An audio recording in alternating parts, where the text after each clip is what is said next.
আজকে আমি গোবিন্দগঞ্জে যাচ্ছি, কিন্তু আজকে সকাল আমার 10টার দিকে বের হওয়ার কথা ছিল, কিন্তু আমি বের হয়েছি এখন একটা বাজে, অলমোস্ট 1টা বাজে। আমি এখনও পৌঁছাইতে পারি নাই। কারণটা আমি আপনাদেরকে বলি। সকালে আমি যখন রেডি হয়ে বের হয়েছি, বের হওয়ার পরে দেখি আমার বাইকের পিছনের টায়ারে একদমই প্রেশার ছিল না, মানে পুরো টায়ারটা একদম নিচের দিকে দেবে গেছিলো। তারপরে আমি একটু অবাক হয়ে গেলাম যে আমার তো নতুন টায়ার লাগাইছি, আমার স্টক টায়ারটা চেঞ্জ করে আমি সিএটের নিউ টায়ারটা ইনস্টল করেছি। ওই অবস্থাতেই আমি সকালবেলা প্রায় 11টার দিকে আমি মেকানিকের কাছে যাই, তারপরে ওখানে যেয়ে দেখি আমার টায়ারের মধ্যে একটা পেরেক ঢুকে গেছে।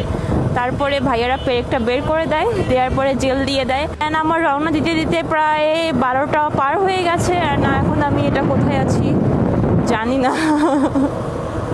অনেকক্ষণ আগেই সটিবাড়ি পার হয়ে আসছি।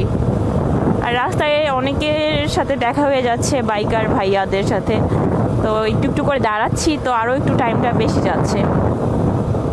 তো আপনারা কারা কারা গোবিন্দগঞ্জ থেকে ভিডিওটা দেখছেন, কে কোন জায়গা থেকে দেখছেন ভিডিওটা, আমার অবশ্যই কমেন্ট করে জানাবেন।